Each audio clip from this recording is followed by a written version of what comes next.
Okay, so, as someone into philosophy, you're probably fascinated by those really big questions, like Hmm. what is reality? How do we know anything at all? And what makes a life good or meaningful, right? Those kind of foundational questions. Well, today we're shifting our focus to someone who grappled with these huge questions while also taking on one of the most pressing and persistent problems of his time. We're diving deep into the work of W.E.B. Du Bois, a thinker whose examination of something he called the race problem has become absolutely central to any philosophical thinking about race, really. Yeah, absolutely. Today we're going to explore Du Bois' contributions to philosophy, especially his groundbreaking work on race and how that work, really how those ideas ripple out into so many different areas of philosophy. We really want to unpack the core of his thought for you. And to do that, we're going to be looking closely at a particular source, the Stanford Encyclopedia of Philosophy entry on W.E.B. Du Bois. It's a really thorough and scholarly overview of his intellectual landscape, kind of like a map of his thinking. Exactly. Think of this deep dive as your guide, your kind of curated pathway to understanding just how important Du Bois is to philosophy. What we want you to get out of this is a strong understanding of his key concepts when it comes to race, how he engaged with different existing philosophical traditions, and why his work is considered so foundational for the philosophy of race. It's a big topic, but we're going to break it down. Okay, cool. So one thing that jumps out right away about Du Bois is how much he actually did. I mean, he wasn't just a philosopher sitting in an ivory tower. He was also an activist, a journalist, a historian, a sociologist, a novelist, and a cultural critic. I mean, that's just a ton of stuff. And what's so fascinating for us as philosophers is that the idea of the race problem, it was like this connecting thread running through all of those different areas of his work. It wasn't just a single topic he addressed. It was fundamental to how he saw and understood the world around him, shaping his activism, his writing, his research, everything. Right. And in doing that, he wasn't just sort of plugging race into existing philosophical frameworks. You could even say that he forced philosophy to really confront race and its complexities in a way that it hadn't before. He kind of made the philosophy of race what it is today. Exactly. He was showing philosophers that race and everything related to it, these weren't just side issues. They were core philosophical problems deserving of serious thought and attention. It really broadened the scope of what philosophy could be about. So let's jump into his social philosophy, starting with this idea of the Negro problem, which he really grappled with. And, with his philosophical training, he looked at it from both like an objective sociological perspective and a deeply personal subjective one. Yeah, that's key to how he approached it. He wanted to analyze it both as a lived experience and as a social phenomenon that you could study systematically. Yeah. So let's start with his objective framing. In his earlier work, he aimed to think about the Negro problem in a way that would allow social scientists to actually study it. Okay, so it wasn't about Black people being the problem, but rather the systemic issues they faced. Is that what you're saying? Right, exactly. He saw the Negro problem as this whole web of social issues. Yeah. But then, as a good thinker does, he took a step back and asked, well, hold on. What even is a social problem to begin with? Like, how do we even define that? Yeah, how did he define that? What was his actual definition? So his background in philosophy really comes in here. He defined it as the failure of an organized social group to realize its group ideals through the inability to adapt a certain desired line of action to given conditions of life. So it's like this gap between a society's ideals and its ability to live up to them. Okay, I see. So it's like a society says one thing, but then it can't actually make those things happen in the real world because of the conditions. Exactly. And that gap, that's the social problem. Okay, so how did he then apply that to the Negro problem specifically? Right. He saw it as this failure of American society to really truly bring Black Americans into the broader life of the nation, like a failure to live up to its own ideals of equality, And he identified two main causes for this. The first, and maybe the most fundamental, was just plain racial prejudice among white people. The idea that people of Negro blood should not be admitted into the group life of the nation no matter what their condition may be. It's pretty stark. Yeah, no kidding. That's pretty explicit. Yeah. And the second factor he identified was what he called Negro cultural backwardness. Now, we have to be careful with this term because today it sounds, pretty loaded. But he was using it to talk about the economic disadvantages, the lack of education, and the lack of well-developed social structures within black communities, all of which were direct consequences of slavery and continued oppression. Right. It's like the legacy of slavery created these obstacles that were then used to justify further discrimination. Exactly. It's a vicious cycle. So for him, these two things, white prejudice creating these huge barriers, and then the legacy of disadvantage holding black people back, those were the core drivers of the Negro problem. And this really shaped his research agenda, right? Yeah, it seems like he had a very thorough and multi-pronged way of looking at this. Right. He was a very systematic thinker. His research program used historical analysis, statistical investigations, even anthropological measurements, reflecting the science of his time, and then sociological interpretation to try to make sense of it all. He wanted to study black people as a social group and to really analyze the environment shaped by prejudice that they were living in. Okay, so a lot of different tools and approaches to understanding this complex issue. But as he said, he didn't just look at it objectively. He also wrestled with the Negro problem personally, which led to this very powerful idea of double consciousness, right? Absolutely. Double consciousness is really key to his subjective understanding of the Negro problem. It's that feeling of always looking at yourself through the eyes of others. He described it as measuring one's soul by the tape of a world that looks on in amused contempt and pity. It's this sense of a divided self, always being aware of how you're perceived by others, and especially by white society, which often has this distorted and prejudiced view. It's like you're living with this constant internal dialogue, right? You see yourself as you are, but then you also see this other version of yourself, this devalued image reflected back by a dominant and often hostile world. Exactly. And this conflict, this sense of not really belonging anywhere, this feeling of constantly being judged and devalued because of your race, that's the lived experience of the Negro problem for Du Bois. And it's not just a concept. It's this heavy psychological and emotional burden that shapes how you see yourself in the world. So it gives it this really powerful human dimension. It's not just an abstract problem. It's something people live with every day. Now let's move on to his philosophy of race itself. He went really deep into defining what race is, what it means to be Negro, and he even looked critically at the idea of whiteness. His approach went way beyond simple biology, didn't it? Right. Being a philosopher, he was engaging with all these ideas floating around at the time. He was really influenced by the Geisteswissenschaften, the human sciences that were big in German thought in the early 1900s. They were all about understanding culture and history and human experience, not just, the hard sciences. He recognized some basic physical differences between groups, of course, but he was more interested in what he called spiritually distinct races. And he even said there were 8 of these races. Spiritually distinct, that's kind of an interesting term. What do you mean by that? Well, he wasn't talking about religion or anything mystical. When he said spiritually distinct, he meant culturally and historically distinct. He thought these differences weren't because of biology, your genes, but because of shared historical experiences, legal and political systems, religious traditions, ways of thinking, and collective hopes and dreams. These are the things that, in his view, created these different racial groups and gave each one its own unique contributions and what he called messages to the story of humanity. So he's saying that shared experiences and cultural elements are what define a race, not just physical traits. And he was explicitly against this idea of biological reductionism, right? Mm-hmm. This idea that all our differences come down to just our biology. Exactly. He saw these historical and social factors as having their own causal power that wasn't tied to biology, which leads us to his own definition of race.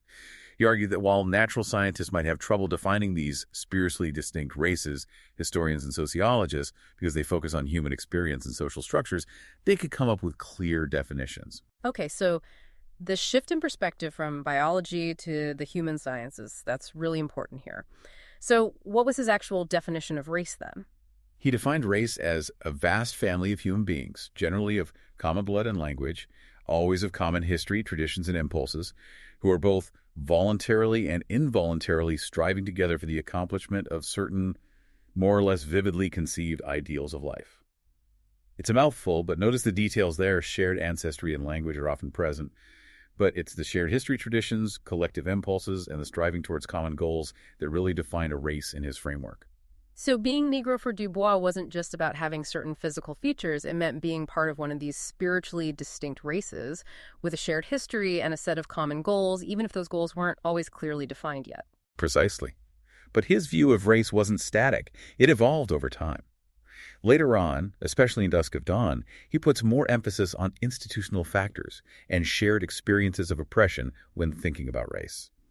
There's a dialogue in the book where he actually says race is a cultural, sometimes an historical fact. And when asked to define the black race, he points to the lived reality of Jim Crow in Georgia. So less emphasis on this abstract spiritual essence and more on the very real experiences of discrimination and segregation. Yeah, that's how many philosophers see it now. Paul Taylor, for instance, he reads Du Bois as understanding race as an institutional fact, meaning it exists because of shared beliefs and practices, but it has real observable consequences in the world. And what about the genealogical concept of race? All right, Robert Gooding-Williams offers this really interesting reading inspired by Nietzsche. He argues that in Dusk of Dawn, Du Bois is doing this deep analysis of how differences in the color of men have been interpreted and given meaning throughout history. He sees the whole concept of race not as this fixed thing, but as this web of often conflicting interpretations that hold a lot of power in shaping society and its hierarchies. So the meaning of race isn't some single clear definition. It's more like this complicated tapestry of different historical, social, and political understandings, some of which might even contradict each other.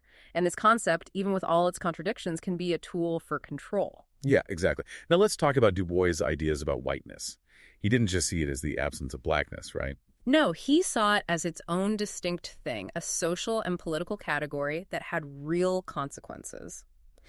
In Black Reconstruction, Joel Olson points out that Du Bois understood whiteness as a privileged social position that gave white workers this sort of public and psychological wage that made up for their economic exploitation and created this cross-class alliance among white people against black workers. It's really insightful because it shows that even for white people who weren't well off whiteness, still gave them a certain status and a sense of belonging that black people were totally denied. Yeah. So it prevented potential alliances based on shared economic interests. And later, in Dusk of Dawn, he broadens this idea, seeing whiteness as a key part of how Europeans justified and maintained control over large parts of Africa and Asia. Right. And Gooding-Williams, when he analyzes Du Bois' famous essay, The Souls of White Folk, he argues that Du Bois was making this really important contribution to our understanding of the psychology behind white supremacy. He really laid out those hateful beliefs, those slanderous portrayals, and that deep-seated sense of superiority that make up this worldview. But then in Dusk of Dawn, Du Bois also adds this layer of complexity by saying that these racist behaviors and beliefs can become so ingrained that they're almost like conditioned reflexes. Yeah, it's like they're not always conscious, deliberate beliefs, you know? Yeah.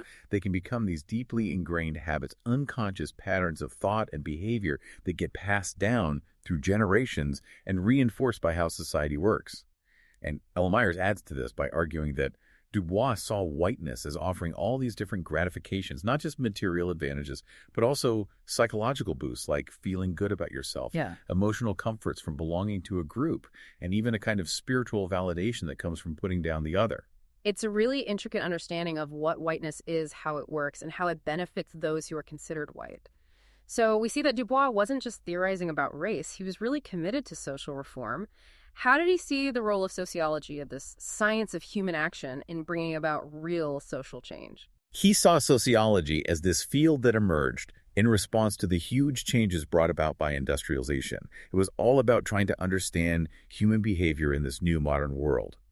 But for Du Bois, sociology wasn't just an intellectual exercise. It was fundamentally connected to the need to fix society's problems to actually make things better. So it had a practical purpose. How did he envision scientific knowledge actually leading to real change on the ground? He had at least three main ideas about that. First, he thought that by uncovering the social laws and regularities that govern society, through things like statistical research reformers, could figure out the root causes of problems like poverty, crime, and inequality in education. Then, with that knowledge, they could come up with more effective solutions. So using data to understand patterns in society and then using that understanding to make things better. Okay, what was the second way? The second had to do with his ideas about chance, which were influenced by William James, the pragmatist philosopher. He recognized this tension between the patterns we see in human behavior and the fact that people can also be unpredictable. People have free will, He wanted sociology to grapple with this by trying to figure out and even measure what he called the element of chance, which he saw as free will, while also recognizing the constraints of physical and social laws. That's a really ambitious goal, trying to quantify something as slippery as free will within a sociological framework. How did he see that connecting to social reform? He thought that if we understood how predictable social forces and unpredictable human actions play off each other, reformers could be more strategic and adaptable in their work. Recognizing that things might not go as planned could lead to more flexible and resilient approaches to change. He even compared it to how a captain of industry takes calculated risks in the marketplace. Okay, so understanding both the predictable and the unpredictable aspects of human behavior could lead to more effective reform efforts. Got it. What about the third way he saw scientific knowledge driving social reform? This is where his understanding of history comes in. In Black Reconstruction, he made this powerful argument that good historiography, meaning accurate, well-researched, and honest accounts of the past, could be a measuring rod and guidepost for the future of nations. He really believed that by honestly confronting the moral dimensions of historical wrongs, particularly the horrors of slavery and its legacy, societies could learn from those mistakes and avoid repeating them. So he wasn't seeing history as just a neutral retelling of events, but as something with real moral weight. And he criticized historical accounts that tried to present a morally neutral perspective on things like slavery, right? Yeah. Right. He was really big on what's called interpretive understanding, or Verstehen really grasping the human meaning and ethical implications of historical events, something he felt you couldn't get from purely factual or detached explanations. And unlike some thinkers like Max Weber Du Bois, firmly believed that rigorous historical inquiry could actually give us objective moral knowledge. And this knowledge could then be used by philosophers, critics, and those who are speaking truth to power to guide social reform and create a more just society. For him, understanding the moral truths of history was directly connected to building a more ethical future. That's a powerful way of thinking about history as a tool for moral progress. It's not just about the past, but about how we learn from it to create a better future. Now, shifting gears a bit, let's talk about Du Bois' political philosophy. The Cesson entry places him within the Afro-modern tradition of political thought. What exactly is that tradition all about? It's a really important and dynamic body of work that tackles white supremacy head-on, analyzes how racial ideologies work and their harmful effects, and really grapples with different paths to Black liberation and full citizenship. Thinkers like David Walker, Frederick Douglass, Martin Delany, and Anna Julia Cooper are key figures. And Du Bois' work, especially The Souls of Black Folk, is a major contribution to that tradition. And in Souls, which he wrote during the height of Jim Crow, he was wrestling with the question of how African Americans should respond politically to this system of white supremacy that was so deeply embedded in society. Exactly. Part of his answer had to do with this idea of a politics of expressive modernization. He recognized that African Americans were both a mass that had been systematically denied opportunities and a folk with a unique and valuable cultural and spiritual identity.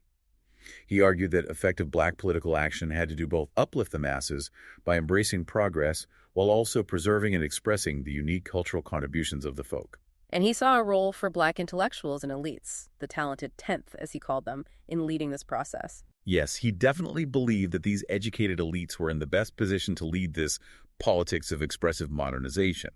But he also emphasized that their leadership had to genuinely reflect the experiences and aspirations of the broader Black community to be legitimate and effective. So this early political philosophy is closely tied to his understanding of race and the Negro problem. This also makes me think of the famous debate between Du Bois and Booker T. Washington. Du Bois was pretty critical of Washington's more accommodationist approach, wasn't he? Oh, absolutely. That debate is crucial for understanding how Du Bois' political thinking developed. Booker T. Washington was all about Black self-help. He focused on vocational training and economic self-sufficiency. He believed that if Black people could demonstrate economic progress and be good citizens, eventually Jim Crow would crumble and they would be granted their full rights. And Du Bois disagreed with that strategy. Yeah, he argued that self-help and economic advancement were important, but they wouldn't be enough to dismantle this deep-seated system of prejudice and discrimination. Du Bois thought that Black elites had to actively challenge and directly confront racial injustice through political action and demanding their civil and political rights. He also stressed the importance of higher education for talented Black individuals so they could develop the skills to lead the fight for liberation. He felt that Washington's approach was too narrow. It focused too much on one part of the Negro problem and ignored the bigger fight against systemic oppression. So he wanted a more comprehensive and assertive strategy that tackled both the internal challenges within Black communities and the external forces of racism. He also looked at how this idea of double consciousness could actually make it harder for Black leaders to be effective, didn't he? Yes. In Souls, he uses biographical sketches and fictional stories to show how this feeling of always seeing yourself through the eyes of a prejudiced white society could create this sense of alienation and make it difficult for Black elites to authentically represent and lead their communities. It's like the internalized gaze of the oppressor could distort their vision and their actions. Like the constant pressure of living in a racist society could lead to internalizing some of the dominant perspectives and make it hard to be a truly independent and effective leader. And Du Bois' political thinking didn't stop there. It kept developing throughout his life. How did it change after Souls? It definitely continued to evolve and engage with lots of different issues. One thing that scholars still debate is whether he moved past his early emphasis on the talented 10th leading the way. Some people argue his later writings show a broader, more democratic vision, while others think his belief in the need for intellectual leadership stayed consistent. An interesting question. He also engaged with Marxist thought, especially in his book Black Reconstruction in America, which some argue is much more than just a history book. Absolutely. Scholars like Cedric Robinson and Robin D.G. Kelley argue that Black Reconstruction actually offers a deep and really relevant critique of both traditional American socialist movements and orthodox Marxist theory. By putting the experiences of racial domination and oppression at the center of his analysis of capitalism in American society, Du Bois shifted the focus away from just class to this broader understanding of power and the struggle for freedom. What about feminist perspectives on his political thought? That seems like an area where there's a more mixed response. You're right. Some feminist thinkers have criticized his work for having what they see as masculinist biases and for not paying enough attention to the specific experiences and contributions of Black women. But others have praised his early support for women's equality, which you can see in his essay, The Damnation of Women.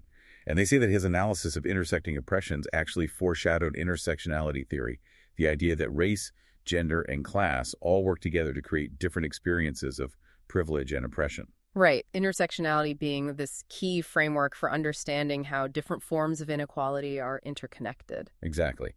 Thinkers like Anne-Marie Hancock have argued that while Du Bois didn't actually use the term intersectionality, his analyses in various works really show an awareness of how these different social categories work together to create and reinforce systems of inequality. Okay, and moving on to democratic theory, how did Du Bois define democracy? Early on in Souls, he defined it as honest and earnest criticism from those whose interests are most nearly touched.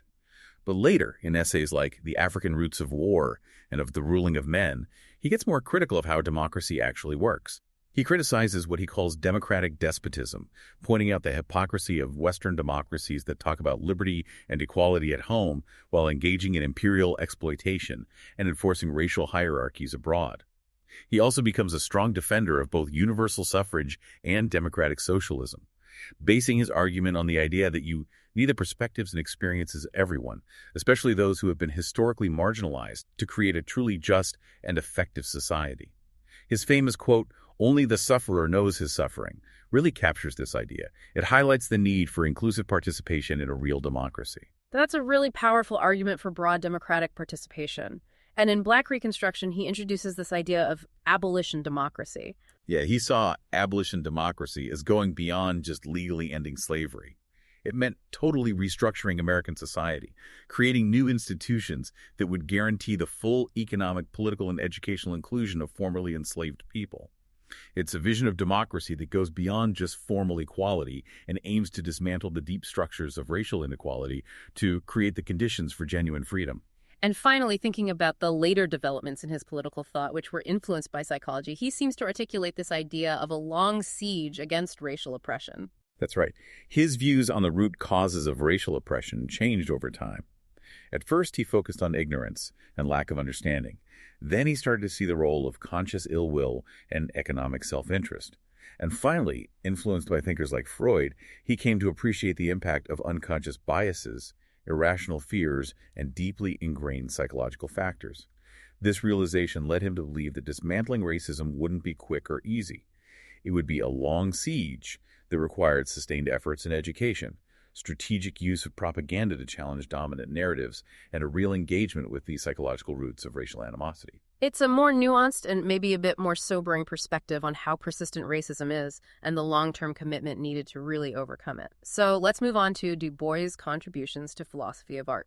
Paul Taylor describes his perspective as an expressivist picture of the world. Can you unpack that a bit? So Taylor argues that Du Bois saw the world as this dynamic and constantly changing thing, with art acting as a way to express and give shape to that ever-changing reality. It's like art helps us see and understand what's hidden or potential in the world, turning it into something real through creative acts. He connects this expressivist view to the process of ethical self-cultivation, the idea that we shape ourselves ethically in response to our historical, cultural, and economic context through art. And this idea of expressivism also shaped how he understood and judged different types of art, like high art versus low art. Yeah. He was influenced by Matthew Arnold and really valued liberal arts education as crucial for self-development. He saw what he considered high art as playing a big role in this process of individual and collective self-discovery and expression. In Souls, he elevates black folk songs to the status of high art, arguing that they deeply express the spirit, the joys, and sorrows of black people. He contrasted these authentic expressions with what he saw as the low art of minstrel shows and other forms he found inauthentic and spiritually empty. So for him, genuine Black political and cultural expression should draw from these rich and authentic art forms like the spirituals rather than more superficial forms of popular culture. And then, of course, there's his famous disagreement with Elaine Locke about the relationship between art and propaganda. That's a key part of his philosophy of art. Locke thought art should be autonomous and separate from political messages. But Du Bois very strongly disagreed. He said, all art is propaganda and ever must be. He believed that artists inevitably communicate truths and values through beauty, and that they're always driven by ethical and political concerns in their work. So for Du Bois, art isn't some separate aesthetic realm. It's always connected to bigger social and political meanings. The artist, by creating beauty, is also engaging with questions of truth, justice, and what it means to be human. What about Du Bois's understanding of beauty itself? Did he have his own definition? He didn't really give us a formal definition. But in his essay of Beauty and Death, he contrasts beauty with ugliness and hate, and he describes it as fulfillment and the reasonable thing. Taylor interprets this in light of his expressivist framework. He suggests that beauty satisfies us because it helps us understand truth and goodness in new and thought-provoking ways through artistic expressions. So beauty for Du Bois has this power to illuminate and guide us towards a more truthful and just understanding of the world. Finally, as the Stanford Encyclopedia of Philosophy entry points out, there's this ongoing and sometimes pretty heated debate about where Du Bois fits in the broader history of ideas and philosophy. His work has been interpreted through so many different lenses. Absolutely. He's been seen as a pragmatist, an Hegelian, a black nationalist, an Africana philosopher, and people have even put him in conversation with European thinkers like Husserl, Weber, and Freud. Some scholars try to put him in a neat little box, but his work is just too complex for that. Each perspective sheds light on a different aspect of his incredibly wide-ranging and influential thinking. Yeah, it's like you can't capture the full complexity of his thought with just one label. And the SEPI entry concludes that this very multiplicity of perspectives highlights just how rich, deep, and fertile Du Bois' thought really is. Exactly. While scholars argue about how to categorize him, the fact that his work still sparks so many different interpretations across so many disciplines shows just how relevant and impactful it continues to be for our understanding of race society and what it means to be human. So we've taken you on this deep dive into the world of W.E.B. Du Bois. We've explored his key role in the philosophy of race, his complex and evolving understanding of race itself, his insights into racial prejudice and whiteness, his contributions to the philosophy of social science and social reform, the development of his political thought, and his ideas about the relationship between art and social justice. And we hope you've gained a deeper understanding of why Du Bois' work is so crucial for understanding and addressing the ongoing complexities of race, identity, and the fight for social justice in our world today. His ideas offer us a really valuable framework for thinking through these challenging issues. So one last thought for you to consider, especially as someone interested in philosophy, Du Bois' concept of double consciousness, which he developed in the context of race. How might this idea be useful for understanding other forms of marginalized identity and the internal conflicts that come with navigating a society that often doesn't see you or value you for who you are? It's a question that goes beyond just the experience of racial minorities. It's a question that makes us think about the broader psychological and social impacts of constantly being viewed and judged through the distorted lens of the dominant culture, whatever that difference might be. It's a really powerful idea to think about. Absolutely. And on that note, we encourage you to keep exploring the incredibly rich and important work of W.E.B. Du Bois. There's so much more to discover.